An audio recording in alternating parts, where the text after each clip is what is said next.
Hello everyone, this is Suman Mehta, your SS teacher. Dear students, in previous video I have told you about the different type of pollutions, and in this video we will discuss about the methods how to control the environmental degradation. Control of environmental degradation यानी पर्यावरण को खराब होने से बचाने के उपाय. Every liter of wastewater discharged by our industry pollutes 8 times the quantity of fresh water. Her 1 litre wastage जो कि हमारी इंडस्ट्रियल सेक्टर से निकल रहा है वो फ्रेश वाटर को 8 टाइम्स यानी 8 गुना उसकी फ्रेश वाटर की क्वांटिटी को पोल्यूट कर रहा है, यानी उसे प्रदूषित बना रहा है. How can the industrial pollution of fresh water be reduced. तो ये जो इंडस्ट्रियल पोल्यूशन है, ये फ्रेश वाटर को जो पोल्यूट कर रहा है, इसको हम कैसे कम कर सकते हैं. सम सजेशंस आर, यहाँ पर कुछ सजेशन दिए गए हैं. Minimising use water for processing by reusing recycling it in 2 or more successive stages. तो हम क्या कर सकते हैं इसके लिए कि 2 लगातार स्टेजेस में जहाँ पर भी पानी की ज़रूरत है इंडस्ट्रियल सेक्टर में, हम कम से कम पानी का इस्तेमाल करके और उसे रिसाइकल करके रीयूज करके हम इस जो है पोल्यूशन को भी रोक सकते हैं, प्लस जो है शॉर्टेज को भी रोक सकते हैं. सेकंड स्टेप रहेगा harvesting of rain water to meet water requirement. बारिश के पानी का संरक्षण करके हम उसे बचाकर अपनी ज़रूरतों को पूरा कर सकते हैं. वाटर से रिलेटेड जो भी हमारी रिक्वायरमेंट है हम उन्हें फुलफ़िल कर सकते हैं. थर्ड है treating hot water and effluents before releasing them in rivers and ponds. नदियों और तालाबों में इंडस्ट्रियल वाटर जो हॉट वाटर होता है, जो एफ्लुएंट्स से फुलफ़िल होता है, उसे हम ट्रीट करके और कूल करके हमें छोड़ना चाहिए. Treatment of industrial effluents can be done in 3 phases. और जो इंडस्ट्रियल एफ्लुएंट से भरा हुआ जो पानी है उसका अच्छे से ट्रीटमेंट हम कर सकते हैं 3 तरीकों से. कौन से 3 तरीकों से? पहला देखिए, प्राइमरी ट्रीटमेंट दिया हुआ है मैकेनिकल मीन्स से, यानी मशीनों का इस्तेमाल करके, यानी यंत्रों का इस्तेमाल करके. दिस इन्वॉल्व्स स्क्रीनिंग, इसमें हम क्या कर सकते हैं, छांट सकते हैं. ग्राइंडिंग मीन्स पीस कर, यानी छोटे छोटे टुकड़े बनाकर. फ्लोकुलेशंस का मीनिंग है यहाँ पर ढककर, यानी पानी को हमें ढककर रखना चाहिए जिससे कि उसमें पोल्यूशन ना हो. एंड सेडिमेंटेशन, मिट्टी को नीचे जमा कर हम जो अपघटक होते हैं उनको नीचे जमा कर इन पानी को साफ रख सकते हैं. सेकेंडरी ट्रीटमेंट क्या होता है? बायोलॉजिकल प्रोसेस होती है जिसमें बैक्टीरिया डिकम्पोज करके या डिकम्पोजिशन के थ्रू हम क्या करते हैं, वाटर का ट्रीटमेंट करते हैं. थर्ड स्टेज में हम करते हैं टर्शरी ट्रीटमेंट जो होता है, उसमें हम बायोलॉजिकल प्रोसेस का भी इस्तेमाल करते हैं, केमिकल प्रोसेस का. केमिकल प्रोसेस में आप क्लोरीन वगैरह ऐड किया जाता है बेटा, और फिजिकल प्रोसेस यानी भौतिक जो प्रक्रियाएं होती हैं उनके जरिए भी हम पानी को साफ रख सकते हैं. This involves recycling of fresh water. इसके अंदर क्या क्या शामिल होता है कि जो पानी है उसे हम रिसाइकल कर सकते हैं बाय बॉइलिंग. फिजिकल प्रोसेस में आप कहेंगे कि क्या प्रोसेस होती है, वो बॉइलिंग प्रोसेस होती है. केमिकल में क्लोरीन जो ऐड किया जाता है वाटर के अंदर उसके थ्रू. और बायोलॉजिकल प्रोसेस में आपको बता ही दिया गया है बैक्टीरिया डिकम्पोजिशन के थ्रू हम वाटर को फ्रेश रख सकते हैं. तो ये कुछ तरीके थे जिससे कि हम ये इंडस्ट्रियल वेस्टेज को कम कर सकते हैं. Over drawing of ground water reserves by industry where there is a threat to ground water resources also need to be regulated legally. ज़्यादा से ज़्यादा हम जो फ्रेश वाटर रिजर्व्स है हमारे, उनका पानी इस्तेमाल करती है हमारी इंडस्ट्री, जिसकी वजह से ग्राउंड वाटर टेबल जो है, हमारे रिसोर्स जो हैं वो कम होते जा रहे हैं और इसे कानूनी रूप से हम नियंत्रित करने की कोशिश कर रहे हैं या ज़रूरत है. Particulate matter in the air can be reduced by fitting smoke stacks to factories with electrostatic precipitators, fabric filters, scrubbers and inertial जो सेपरेटर्स होते हैं. ये सारी कुछ मशीन्स और कुछ इंस्ट्रूमेंट जिनकी हेल्प से हम यहाँ पर जो है रिसोर्सेज को पोल्यूट होने से बचा सकते हैं. यानी स्मोक को हम दूर रख सकते हैं। Smoke can be reduce by using oil and gas instead of coal in factories. हम क्या कर सकते हैं, धुएं को और भी कम कर सकते हैं। किसका? तेल का इस्तेमाल करके और गैस का इस्तेमाल करके। कोयले की फैक्ट्रियों में हम कोयले जो फैक्ट्रीज के अंदर कोल एनर्जी होती है उसकी बजाय गैस एनर्जी और ऑयल एनर्जी को यूज किया जाना चाहिए। Machinery and equipment can be use. मशीनों का और यंत्रों का इस्तेमाल किया जाना चाहिए। And generator should be fitted with silencer. और जनरेटर के अंदर साइलेंसर लगे होने चाहिए ताकि शोर कम हो। Almost all machinery can be redesign to increase energy efficiency and reduce noise. तो कोशिश करनी चाहिए कि जितने ज़्यादा मॉडर्न हम मशीनरी यूज़ कर पाएँ उसे रीडिज़ाइन किया जाना चाहिए ताकि ज़्यादा से ज़्यादा एनर्जी का हम बचा सकें और नॉइज़ पोल्यूशन को कम कर सकें। नॉइज़ अब्जॉर्बिंग मटेरियल में be used apart from personal use of ear plugs and earphones. देखिए, शोर को ख़त्म करने वाले जो मटेरियल्स हैं, इक्विपमेंट्स हैं, उनका इस्तेमाल किया जाना चाहिए। पर्सनल यूज में हम ईयर प्लग्स यूज कर सकते हैं और ईयरफोन्स का यूज करते हैं ताकि हम नॉइज़ पोल्यूशन से बचे रहें। तो ये इन्हीं मेथड्स को यूज करके हम अपनी तरफ से रिसोर्सेज को प्रिजर्व भी कर सकते हैं और उन्हें पॉल्यूट होने से बचा भी सकते हैं। नेक्स्ट पेज पर आप देख पा रहे होंगे, the challenge of sustainable development requires integration of economic development with environmental concerns. जो संपोषणीय विकास है उसकी मुख्य समस्या और उसकी ज़रूरत क्या है, उसके सामने ज़रूरत है इकोनॉमिक डेवलपमेंट भी हमें करना है, प्लस उसके साथ साथ इन्वायरमेंट को मैटर्स को भी साइड बाय साइड सोल्व करना है या उसे ध्यान में रखना है। एनटीपीसी शोज द वे, और इसके लिए काम कर रहा है हमारे देश का एक ऑर्गेनाइजेशन जिसे हम एनटीपीसी कह रहे हैं। इसकी फुल फॉर्म होती है national thermal power corporation.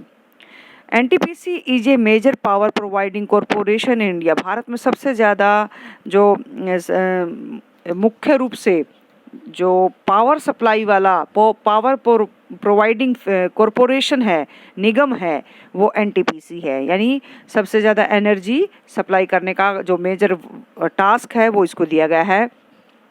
It has ISO certification for EMS। इसको इन्वायरमेंट मैनेजमेंट सिस्टम का ISO सर्टिफिकेट भी दिया जा चुका है और इसका नंबर है 14001। The corporation has a proactive approach. ये एक बहुत ही सक्रिय हम कह सकते हैं अप्रोच है for preserving the natural environment, प्राकृतिक वातावरण को बचाने के लिए, and resources like water, oil and gas and fuels in places where it is setting up power plant. जहाँ जहाँ पानी की उपलब्धता है, तेल है, गैस है या ईंधन मिल सकता है, वहीं पर ये पावर प्लांट्स इस्टेब्लिश करवाता है। This has been possible through, और ये तभी संभव है जब क्या किया जाए, कुछ बातों का ध्यान रखा जाए। कौन सी बातें? Optimum utilisation of equipment, adopting latest techniques and upgrading existing equipment. हमें ज़्यादा से ज़्यादा मॉडर्न जो टेक्निक्स हैं, अपग्रेडिंग से जो इक्विपमेंट हैं, यंत्र हैं, उनका इस्तेमाल ज़्यादा करना चाहिए। ऑप्टिमम मीन्स ज़्यादा और सही इस्तेमाल करना चाहिए। Minimizing waste generation by maximizing ash utilization. ज़्यादा से ज़्यादा ऐश का यानी राख का इस्तेमाल करके, यानी ज़मीन के नीचे इस वेस्टेज को दबाकर हमें क्या करना चाहिए, वेस्ट मैनेजमेंट करना चाहिए। इसके वेस्टेज को हमें कम करना चाहिए। और इसके अलावा providing green belts for nurturing ecological balance.